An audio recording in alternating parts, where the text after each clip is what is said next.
The only problem is that every now and then the suckers are right. Not often enough, obviously, or else they wouldn't need us. But yeah, every now and then, the what they call the public game or the public money comes through. But if you look at it over the long run and you stay unemotional and you continue to take value in these games, you will do good over the long run. Well, that's another game we talked about. And listen, we're going to talk about some sports service scams here in just a moment. But another game, definitely under the radar game, Arizona and Carolina. Arizona giving John Skelton his second start. He's a quarterback out of Fordham.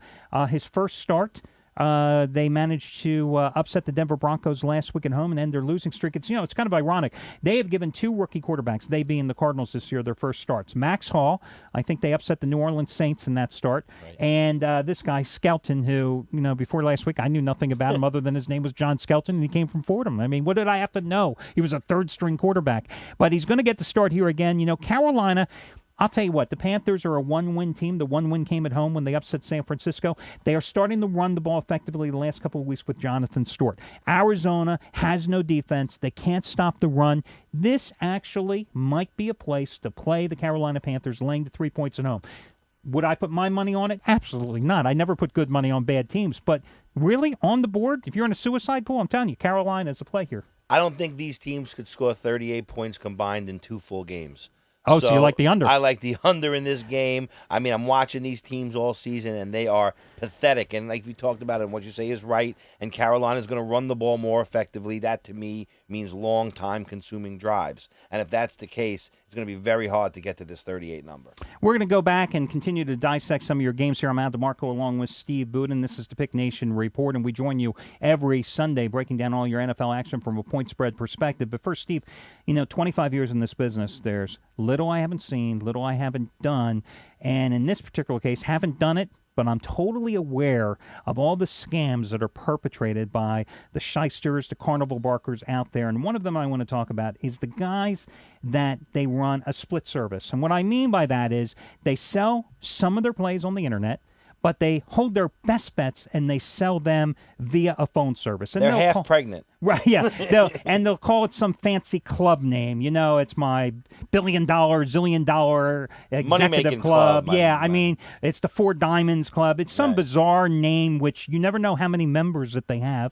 You never know what the plays are, and that's the problem. So think about it. You go to their website, you buy their plays. You're not getting their best plays. And you never know what they're telling you, whether or not on the 800 service it's real or not. And here's why. The way these guys that advertise, call me, absolutely free. You hear it on all your local radio sports talk stations every week. You see some of their ads on TV. Guaranteed winners, all that stuff. Or this is my favorite. I have an inside source. Oh, yeah. What, you read something on the internet? Right. You have no more inside source than my mother reading stuff online. Yeah, I mean, it's all scam stuff. But what happens is you call into one of these phone rooms, and they're called boiler room operations. And what happens is you've got 50 to 100 customer service guys waiting there for your phone calls. And all they do is, let's say they have Arizona, Carolina. Half the room gets Arizona, half the room gets Carolina, because that way they're guaranteed that half the people are winning, they can sell them the following week. Nothing is free. You call a recorded message, you're just being told then to call an 800 number. And know what? You don't call that 800 number, doesn't matter, because the minute you call that recorded message, they capture your name, your address, and your phone number. They'll call you back. And it may not be, let's say you called for John Smith's personal service guaranteed play. You may not get a call from John Smith today or tomorrow, but you may get a call from Bobby Joe Lee the following day, who is the same company and the same service people working in the same office. It's just 3-card Monty. They roll you around. And when these guys get you on the phone, the most important factor is there's no accountability. No one's listening. No one knows what he says to you. On the internet, when we release a pick, it's to everybody at the same time. There's no way to get around it. We can't give certain people one side and certain people another side. And just to interrupt you for 1 second, because why? We sell packages, long-term packages. How you can never lie. We lose, when I would say probably 85% of our people at picknation.com commit to 7, 30, 60 days, some to a year-long package. You lie once. You're finished. And they're done. They want their money back. But when a phone guy gets a new, guy on the phone and says, "Hey, I've won 9 in a row," how do you prove it? I've won 20 in a row. How does he prove it? It's nowhere. What's to motivate these guys to be honest when they don't have to be. What we did was we created a platform that whether or not we wanted to be honest, we were forced to be honest, and we were going to be honest no matter what. But all the handicappers that we have on our sites and have within our system are held by that same compliance. Yeah, exactly. It's total accountability. It's total integrity. Again, why you would ever buy plays from anybody that has an internet service where you know you're not buying their best plays, well, they're just raking you over the coals. They just want your cash. And anybody that would buy any play from anyone via an 800 number or any type of sports service number that goes into an office, you've got to be crazy. And that's what I'm telling you after 25 years in the business, guys. You know, I hear people say, oh, I was scammed, I was ripped off. You shouldn't be. And, you know, knowledge is strength. I mean, this is what we're here to tell you, the good and the bad about this industry. And what really stinks from our perspective is so many people think that's what this industry is all about. So when you operate the world's largest online gambling community like we do, when you do everything above board, everybody's always trying to think you're trying to pull a fast one. So what do? We go 180 degrees opposite direction. We just go ahead and say, try the free one-day all-access pass. Get everything for free. Tomorrow, come to the site. You're going to see who won, who lost on every single page. No strings attached. And we're on this show week in, week out, answering live callers, being held accountable. We can't just say things and let it go into the air. They're watching us now win for 8 weeks.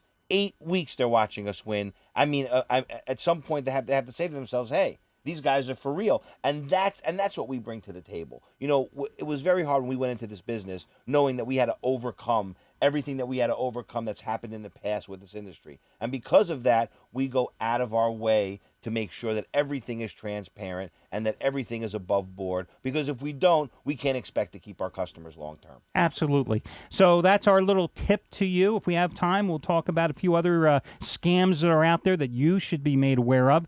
Let's talk, Steve, about an NFC East showdown, a revenge game for the Dallas Cowboys, who started the season with a 13-7 loss at Washington. How the fates of these two teams have certainly gone as the season progressed. You know, the Cowboys played very good once again against the Philadelphia Eagles. I mean, the Eagles came back, got the winning cover, but without a doubt, you know, they played well. And the fact is that since Jason Garrett took over, you know, they have covered 5 games in a row, and they're 3-2 straight up. And the 2 losses, nothing to be embarrassed about, losing to the New Orleans Saints and the Philadelphia Eagles, 2 of the top teams in football. Yeah, I mean, obviously that son of a bum wasn't doing much for them. But I do have one short message. I'm not going to, you know, for those of you that didn't see the first half of the show, I went off a little on Rexy Ryan from the Jets. But I want to talk a little bit now to Tony Romo, because I also know that he listens to the show. Hey, Tony, stay down, buddy. Don't even think about it. Don't talk about it. Don't think about it. You are now the backup quarterback, okay? Kitten is the man. You're going to have to hold his towel the rest of the season, my friend. There's a reason that Jerry Jones wants Tony Romo to return if he's healthy enough for the final couple of games of the season. 1, because he's paying him gazillions of dollars. And 2, John Kitna.